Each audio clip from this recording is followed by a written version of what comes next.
नमस्कार दोस्तों, स्वागत है आपका आज के मुख्य समाचार में। सबसे पहली बड़ी खबर में आपको बताएंगे लखीमपुर खीरी कांड, किसानों को कुचलने वाली कार पर सवार बीजेपी नेता समेत 4 गिरफ्तार। इसी के साथ दूसरी बड़ी खबर में जिक्र होगा कि बीजेपी सरकार किसानों पर एनएसए लगाएगी, किसानों को धमकाएगी, लेकिन किसानों को एमएसपी नहीं देगी, प्रियंका गांधी। तीसरी बड़ी खबर में आपको बताएंगे कि फर्जी मार्कशीट मामले में बीजेपी एमएलए इंद्र प्रताप तिवारी को 5 साल की सजा, एमपी एमएलए कोर्ट ने सुनाया फैसला। दोस्तों, हर एक खबर की गहराई में आपको ले जाएंगे, लेकिन उससे पहले अगर आपको भी ऐसा लगता है कि भाजपा की उल्टी गिनती शुरू हो चुकी है, तो आप अभी इस वीडियो को लाइक कीजिए और इस लाल बटन को दबाकर चैनल को सब्सक्राइब करके घंटी बजाइए और कमेंट में लिखे जय हिंद। लखीमपुर खीरी कांड, किसानों को कुचलने वाली कार पर सवार बीजेपी नेता समेत 4 गिरफ्तार। जी हां दोस्तों, यूपी पुलिस ने लखीमपुर खीरी में किसानों को कार से कुचलने की घटना में शामिल 4 अन्य आरोपियों को दबोच लिया है। इनमें एक बीजेपी नेता सुमित जायसवाल भी शामिल है, जो घटना के वक्त कथित तौर पर उस एसयूवी में सवार था। सुमित जायसवाल बीजेपी का स्थानीय नेता है, जो एक वीडियो में किसानों को कार के नीचे कुचलने वाली कार से भागता हुआ दिखाई दिया था।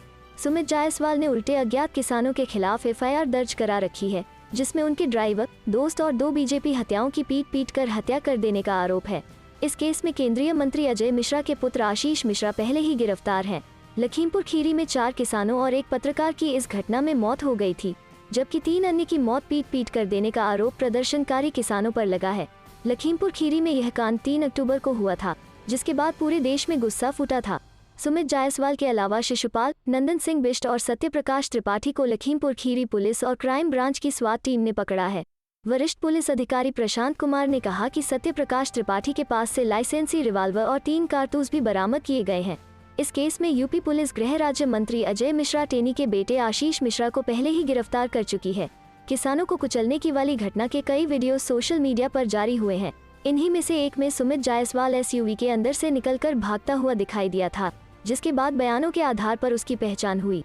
सुमित का तर्क है कि किसानों की ओर से भारी पत्थरबाजी के बीच अचानक कार ने संतुलन खो दिया था और उसकी चपेट में किसान आ गए।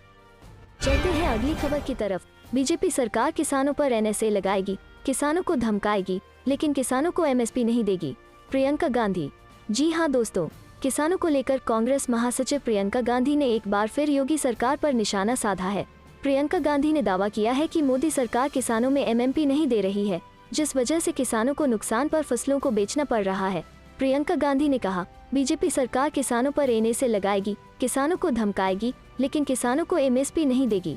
यूपी के कई जिलों में किसान 900-1000 रुपए प्रति क्विंटल का नुकसान उठाकर धान बेचने को मजबूर हैं, जो कि सरासर अन्याय है। एमएसपी किसानों का हक है, कांग्रेस पूरी मजबूती से इस हक के लिए लड़ेगी। चलते हैं अगली खबर की तरफ। फर्जी मार्कशीट मामले में बीजेपी एमएलए इंद्र प्रताप तिवारी को 5 साल की सजा, एमपी एमएलए कोर्ट ने सुनाया फैसला।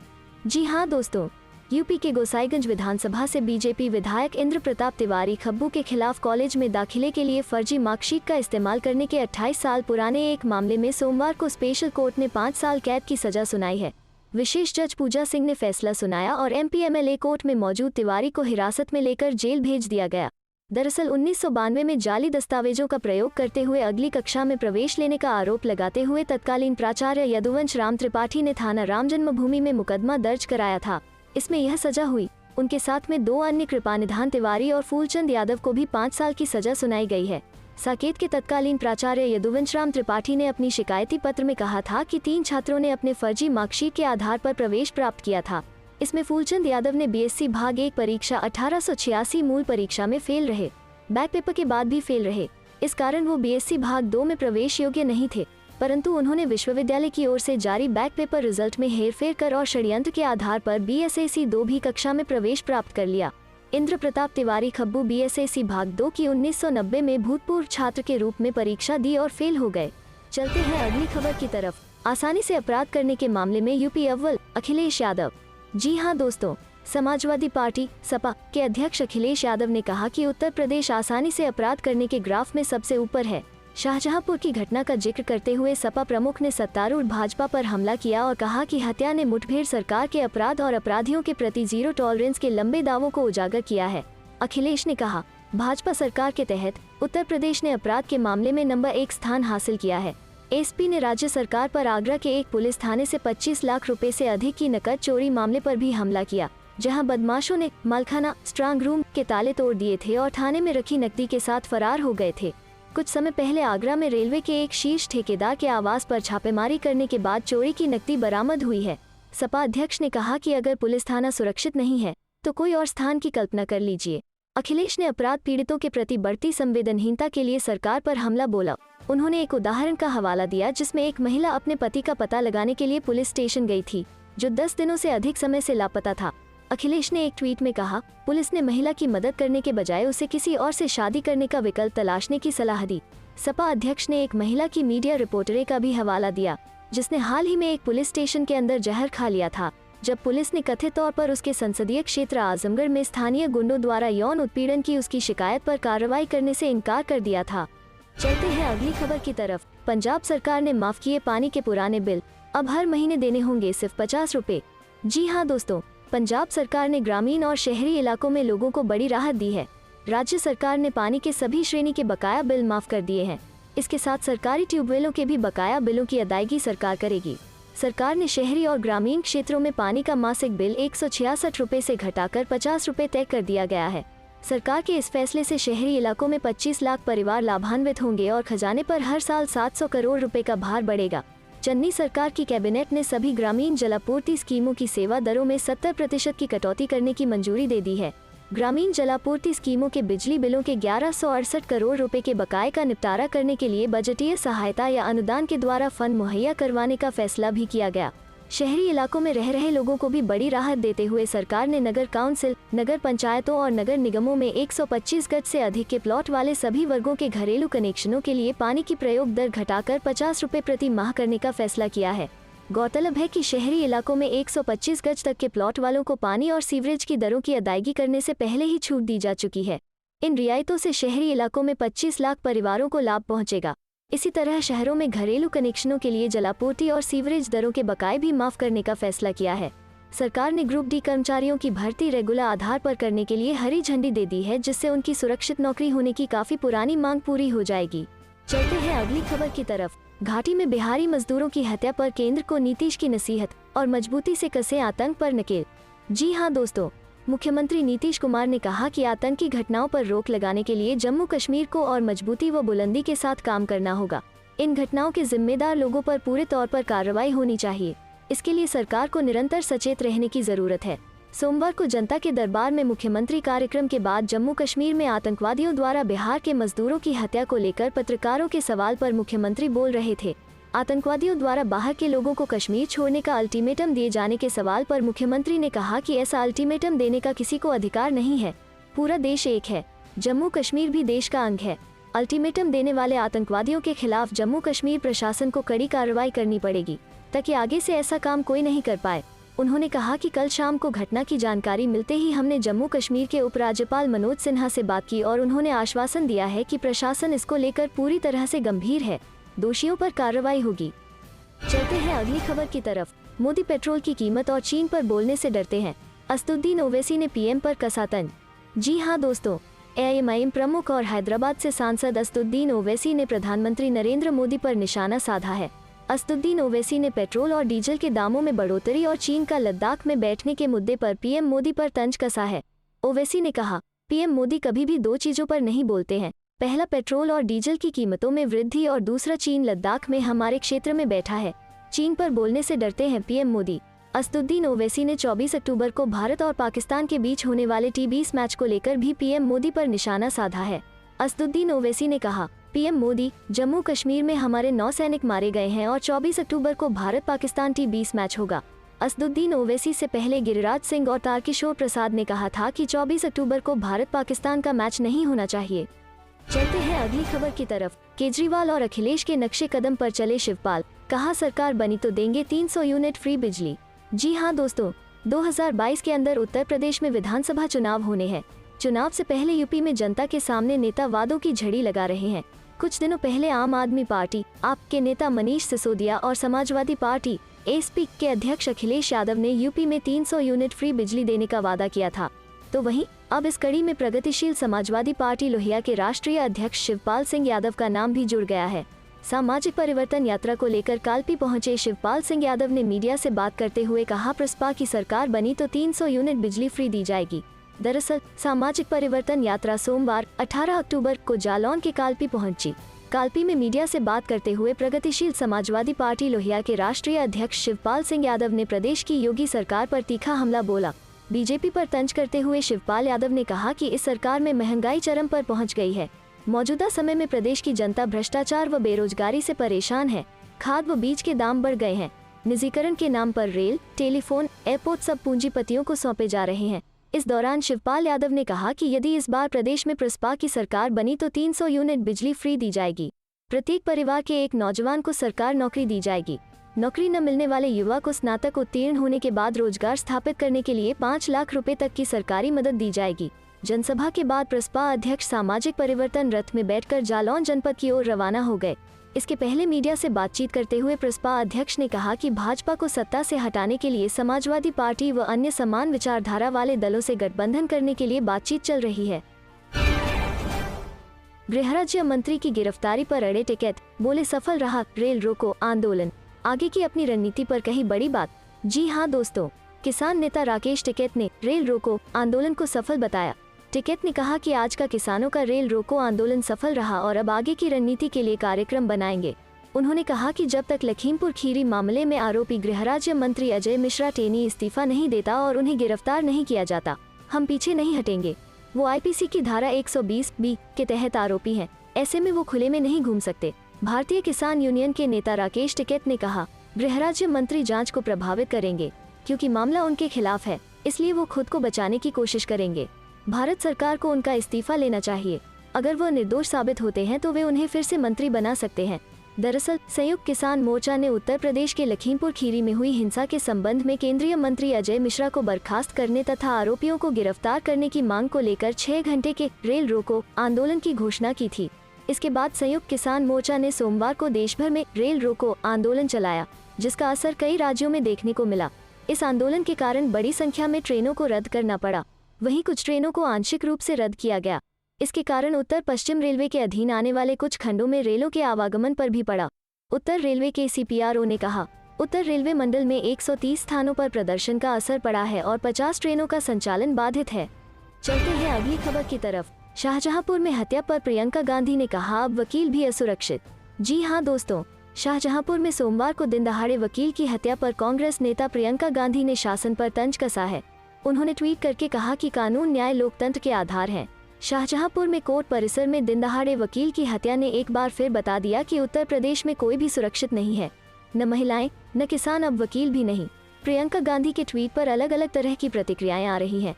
विनोद कपड़ी नाम के यूजर ने भी वकील की हत्या की फोटो डालकर व्यंग्य किया है कि अपराध मुक्त उत्तर प्रदेश। वहीं दूसरी ओर मनीषा कुमारी नाम की यूजर ने प्रियंका गांधी की ट्वीट पर रिप्लाई करते हुए लिखा कि योगी सरकार ने दंगाइयों माफिया पर नकेल कस जनमन को उत्तम प्रदेश समर्पित किया। प्रियंका गांधी का ट्वीट उत्तर प्रदेश के लिए महत्वपूर्ण माना जा रहा है क्योंकि उत्तर प्रदेश में अगले साल चुनाव होने जा रहे हैं। ऐसे में माना जा रहा है कि इस मुद्दे को भी कांग्रेस चुनाव में भुनाने की कोशिश करेगी। हालांकि हत्या का कारण व्यक्तिगत रंजिश बताया जा रहा है। आरोपी गिरफ्तार हो चुका है। बता दें कि सोमवार को शाहजहांपुर में कचहरी की तीसरी मंजिल में ACJM ऑफिस में अधिवक्ता की हत्या से सनसनी फैल गई। मौके पर पहुंची पुलिस ने शव को कब्जे में ले लिया है। ADG कानून व्यवस्था प्रशांत कुमार ने बताया कि आरोपी वकील को गिरफ्तार कर लिया गया है। उसने अपना गुनाह भी स्वीकार कर लिया है। दावा किया जा रहा है कि किसी पुरानी रंजिश के कारण उसने इस वारदात को अंजाम दिया है। चलते हैं अगली खबर की तरफ। आसमान पर है सरकार का मिजाज, किसानों की नहीं सुनी तो सत्ता में नहीं होगी वापसी। सत्यपाल मलिक। जी हां दोस्तों, मेघालय के राज्यपाल सत्यपाल मलिक ने 3 नए कृषि कानूनों के खिलाफ प्रदर्शन करने वाले किसानों का एक बार फिर से समर्थन किया है। यही नहीं, सत्यपाल मलिक ने अपनी ही सरकार को चेतावनी देते हुए कहा कि यदि किसानों की नहीं सुनी गई तो फिर यह केंद्र सरकार दोबारा सत्ता में नहीं आएगी। रविवार को झुंझुनू में संवाददाताओं से बातचीत में मलिक ने कहा कि लखीमपुर खीरी मामले में केंद्रीय मंत्री अजय मिश्रा का इस्तीफा उसी दिन होना चाहिए था। लखीमपुर खीरी मामले में मिश्रा के इस्तीफा नहीं दिए जाने पर मलिक ने कहा, बिल्कुल गलत है यह। लखीमपुर मामले में मिश्रा का इस्तीफा उसी दिन होना चाहिए था। वो वैसे ही मंत्री होने लायक नहीं है। मलिक ने कहा, जिनकी सरकारें होती हैं उनका मिजाज थोड़ा आसमान में पहुंच जाता है। उन्हें यह दिखता नहीं है कि इनकी तकलीफ कितनी है, लेकिन वक्त आता है जब उन्हें देखना भी पड़ता है और सुनना भी पड़ता है। अगर किसानों की नहीं मानी गई तो यह सरकार दोबारा नहीं आएगी। मलिक ने किसानों से जुड़े एक अन्य सवाल के जवाब में कहा, किसानों के साथ ज्यादती हो रही है। वो 10 महीने से पड़े हैं, उन्होंने घर बार छोड़ रखा है, फसल बुवाई का समय है और वे अब भी दिल्ली में पड़े हैं, तो उनकी सुनवाई करनी चाहिए सरकार को। चलते हैं अगली खबर की तरफ। किसानों को कुचलने वाली जीप में सवार सुमित जायसवाल गिरफ्तार। जी हाँ दोस्तों, तिकोनिया कांड में सोमवार को पुलिस को एक बड़ी सफलता हाथ लगी। पुलिस ने सुमित जायसवाल उर्फ मोदी को गिरफ्तार कर लिया है। जानकारी के अनुसार एसआईटी ने सुमित के साथ ही उसके साथी नंदन, शिशुपाल और एक अन्य व्यक्ति को भी गिरफ्तार किया है। अब माना जा रहा है कि मामले में जल्द ही नए खुलासे हो सकते हैं। सूत्रों के अनुसार सुमित उसी थार जीप में सवार था जिसने किसानों को कुचला था। जीप से उतरकर भागते समय उसका वीडियो भी किसी ने बनाया था, जो बाद में वायरल हो गया था। अब जीप में सवार ड्राइवर व अन्य की मौत के बाद ये माना जा रहा है कि सुमित जायसवाल ही अकेला मामले का चश्मदीद है जो उस समय जीप में मौजूद था। गौरतलब है कि इससे पहले पुलिस ने केंद्रीय गृह राज्य मंत्री अजय मिश्रा के बेटे आशीष मिश्रा और जीप के पीछे चल रही अन्य एक गाड़ी में सवार अंकित दास और उसके गनर को गिरफ्तार कर चुकी है। वारदात वाले दिन मौके से भागते हुए सुमित का वीडियो वायरल होने के बाद से ही वो फरार था।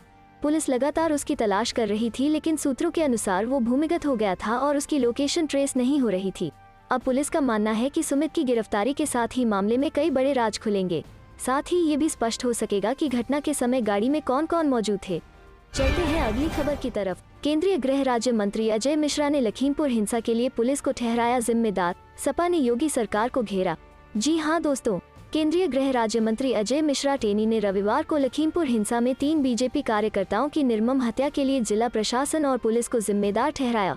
उन्होंने कहा कि जिस तरह से 3 बीजेपी कार्यकर्ताओं की हत्या की गई वो दुर्भाग्यपूर्ण है और जिस तरह पुलिस की मौजूदगी में पूरी वारदात घटित हुई, यह दर्शाता है कि यह पूरी तरह से जिला प्रशासन और पुलिस की लापरवाही का ही नतीजा था।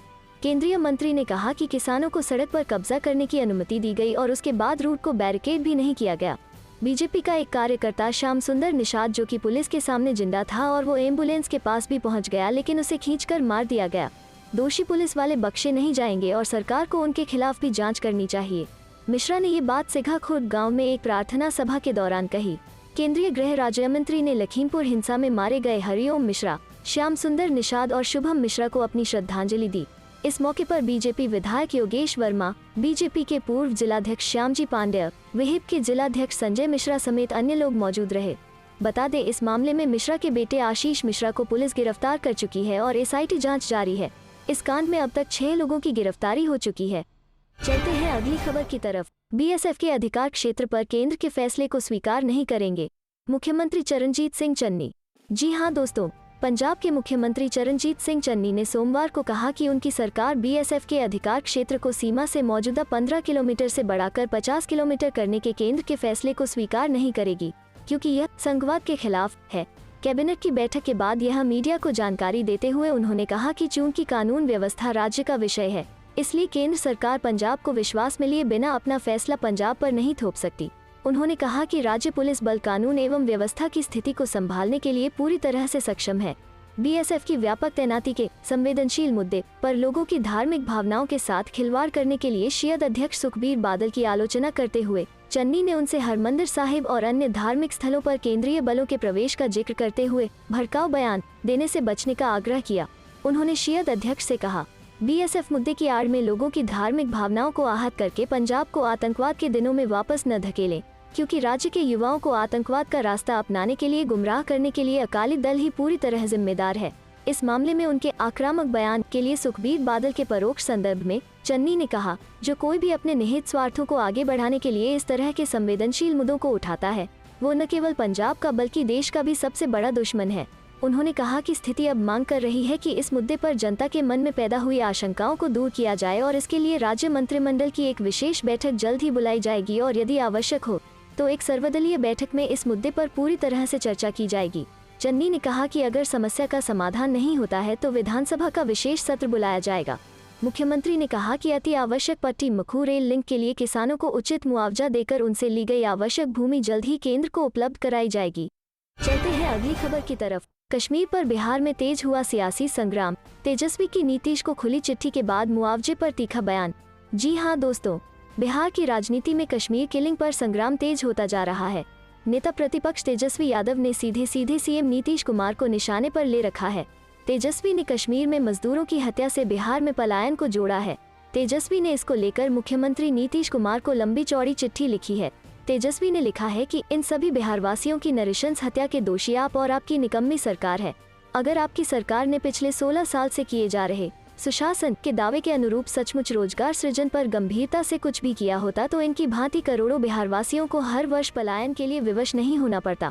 आप ही की सरकार की नाकामी के कारण ये सभी आतंकवाद की भेंट चढ़े युवक अपने घर से दूर एक आतंकवाद प्रभावित दूसरे राज्य में रोजगार की तलाश में पलायन करने को विवश हुए। तेजस्वी आगे लिखते हैं कि आपकी सरकार ने तो खूब दावा किया था कि धारा 370 हटने से आतंकवाद का घाटी से अंत हो जाएगा। खूब उछल कूद कर आपकी पार्टी ने बिना सोचे समझे लिए गए इस कदम का देश के लिए ऐतिहासिक दिन बताकर समर्थन किया था। इन राक्षसी हत्याओं के लिए परिस्थिति उत्पन्न करने और श्रमिकों को रोजी रोटी के लिए घर से दूर बसने के लिए आपकी सरकार को पीड़ित परिवारों से न सिर्फ हाथ जोड़कर माफी मांगनी चाहिए, बल्कि सभी परिवारों के एक सदस्य के लिए सरकारी नौकरी और 1 करोड़ मुआवजे की घोषणा करके अपने पापों को धोने का प्रयास करना चाहिए।